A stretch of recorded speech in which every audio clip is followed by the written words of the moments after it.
আসসালামু আলাইকুম গাইস। তো আজকে ভিডিও কিনা আজকে ভিডিও হচ্ছে আওয়ামী লীগ নাকি ধ্বংস হয় না, আওয়ামী লীগ ফিরে আসবে বলেছে ফারহাদ মজহার।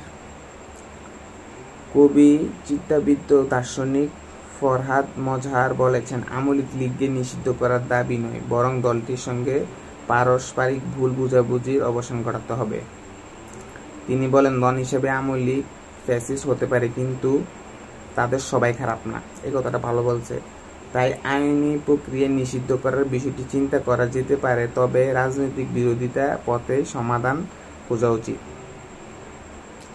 শুক্রবারে বরুড়া প্রেস ক্লাবে সাংবাদিকের সঙ্গে মত বিনিময়ের সভায় এই কথা বলেন তিনি। রাখাইন রাজ্যের কথিত মানবিক করিডোর তৈরি প্রস্তাবে বিরোধিতা করে ফারহাদ মজহার বলেন, বাংলাদেশের সার্বভৌমত্ব রক্ষায় এ ধরনের করিডোর কোনোভাবে গ্রহণযোগ্য নয়। এটাই স্পষ্ট যে মার্কিন যুক্তরাষ্ট্র আমাদের সেনাবাহিনী আরেকটি যুদ্ধ ছড়াতে চাচ্ছে। আমি চাই না বাংলাদেশ সেনাবাহিনী আন্তর্জাতিক রাজনৈতিক হাতিয়ার হয়ে উঠুক। বর্তমান অবন্তি সরকার টিকে থাকা নিয়েও প্রশ্ন তুলেন ফারহাদ মজহার। তিনি বলেন, যেহেতু এই সরকার উত্থানের জন্য চক্রান্ত নির্বাচন ও প্রয়োজনে চাপ দেওয়া হচ্ছে, তাই এই সরকার টিকে থাকবে কিনা সেই বিষয়ে সংশয় নেই। নারী বিশেষকর সংস্কার কমিশনের অন্যান্য কমিশনে আলোচনা করে তিনি বলেন, অন্তর্বর্তী সরকার যদি সত্যি নতুন বাংলাদেশ গড়তে চায়, তাহলে আমাদের আগে জনগণের মন বুঝতে হবে। কিন্তু বাস্তবে তা ঘটে উল্টো পথে হাঁটছে। ঢাকায় বসে কমিশন গঠন করছে, অথচ জনগণকে কোনোভাবেই অন্তর্ভুক্ত করেনি। এটা ভালো বলছে। তিনি প্রশ্ন করেন, জনগণের বাদ দিয়ে যদি কোনো সফল হতে চান, তাহলে কি সত্যিকারের গণতন্ত্র চাচ্ছি আমরা, নাকি অন্য কিছু, না অন্য নতুন কিছু হওয়ার ধান্দা? এক বক্তব্যের মাধ্যমে দিয়ে ফারহাদ স্পষ্ট করে বুঝিয়েছেন, রাজনৈতিক পুনর্মিলন ও জাতীয় স্বার্থ ও জনগণের অংশ ছাড়া নতুন বাংলাদেশ গঠনের স্বপ্ন দেখা নিষেধ। এইটাই ভালো বলছে।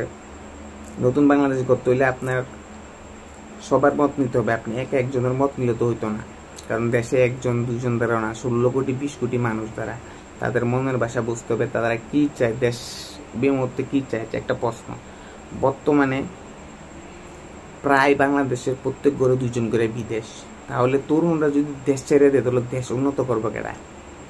আপনারা দেশে কর্মসংস্থান রাখছেন না, দেশের শ্রমিকদের খবর রাখছেন না, আপনারা রাজনীতি করে গেছেন, তো এই দেশ উন্নত কেন হবে? সেটা আমার কাছে প্রশ্ন। আর যদি উন্নত হয়, কিভাবে হবে? কারণ তরুণরা চলে যেতেছে বিদেশ। আপনি দেশ করবেন কাকে দিয়ে? তরুণরা তো করবে, বুড়ারা করবো, তার বয়স শেষ।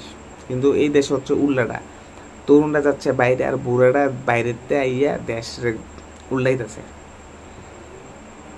না হইলে আপনি দেখেন, বর্তমান 2025 সালে আইসা প্রত্যেক ঘরে 2-3 জন মানুষের দেশে কোনো কিছু ভাবছে না, ফরালিলেও ভাবতেছে না, কিছু বয়সটা একটু হইলে বিদেশ।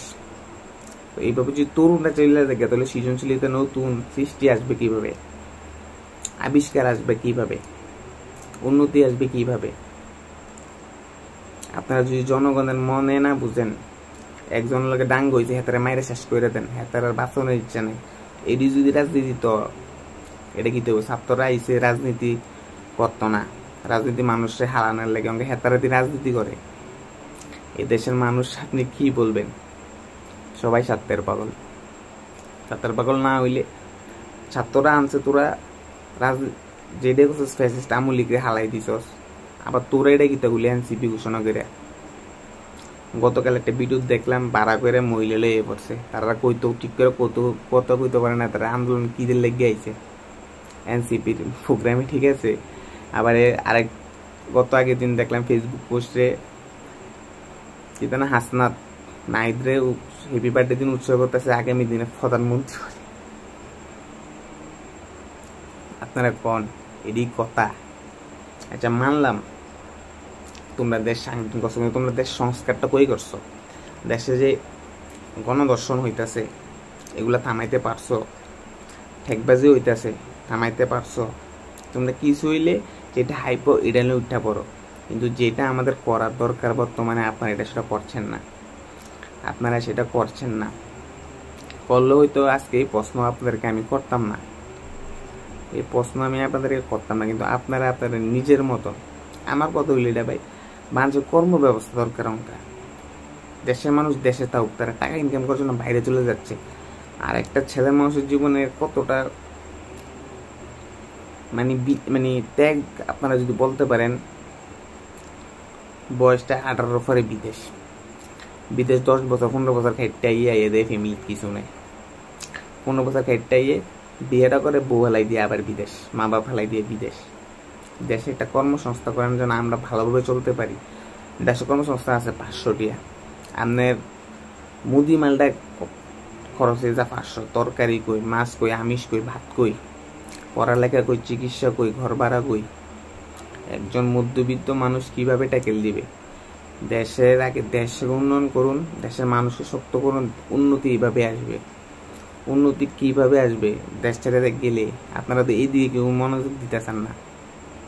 আমলিক দেখেছে, আমলিকে আনতে হইব, আমলিকে নিবেদনবাদী করতে হইব, ওই বিএনপি নির্বাচন চাই লেতেছে, ইউনুস এটা করে লেতেছে, কিন্তু মানুষ যেটা চায় আপনারা সেটা চাই বুঝছেন না। আপনারা আপনার সময় মতো টিকে আসে গেছেন, কিন্তু মানুষ যেটা চাচ্ছে বর্তমানে আপনারা সেটা চাচ্ছেন। হলে আমি বলি, এই নেতা নেতা এগোতেছে আমলিক বালা না, এই নেতা এগোছে আমলিক বালা, আমলিককে আনতে হইব, তাদের সাথে তারা সবাই খারাপ না। কিছু মানুষ খারাপ করছে, ফ্যাসিস্টটা ছিল, যে যার মতো নিজের স্বার্থ অনুযায়ী বক্তব্য দিতেছে, কিন্তু এই দেশে কখনো কোনো মানুষ বক্তব্য দেয় নেই যে এই দেশের মানুষ সংস্কার ভালো কাজটা কিভাবে করতে পারি। আমার একটাই কথা, 2025 সাল পর্যন্ত আমার চাচার সঙ্গে ছোট ছিলাম, যখন আমার 5 বছর বয়স, আমার চাচা তখন বিদেশ যায় 2008-9 পরে 2025 সাল, বর্তমান 2000 সাল হয়েছে 25 সাল, এই সালে এসে আরও বেড়ে গেছে।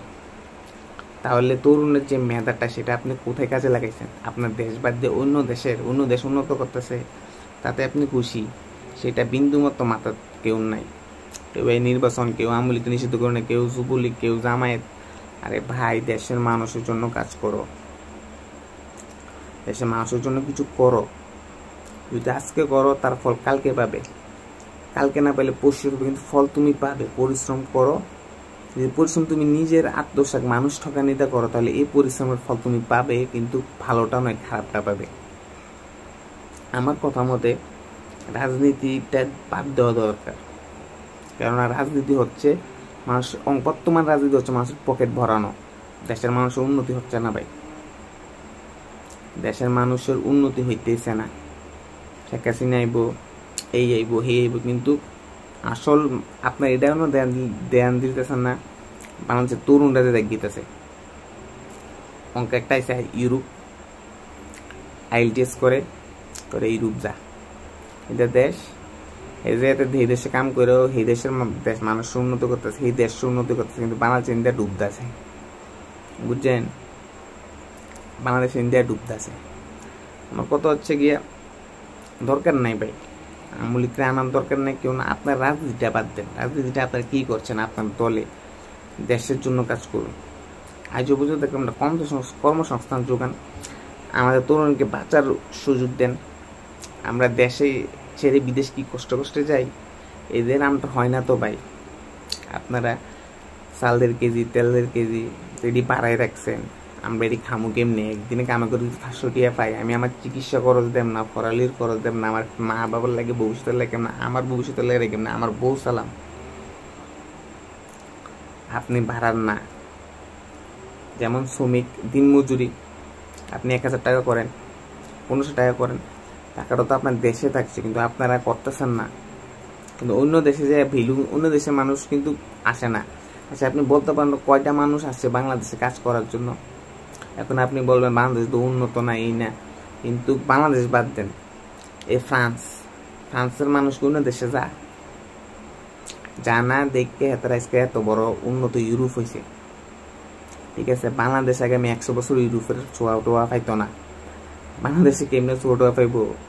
3-4 দিন আগে শুনছি স্পেন, পর্তুগাল, ফ্রান্স 20 বছর 25 বছর পরে একবার কারেন্ট গেছে 12 ঘন্টা। আর আমরা বাংলাদেশে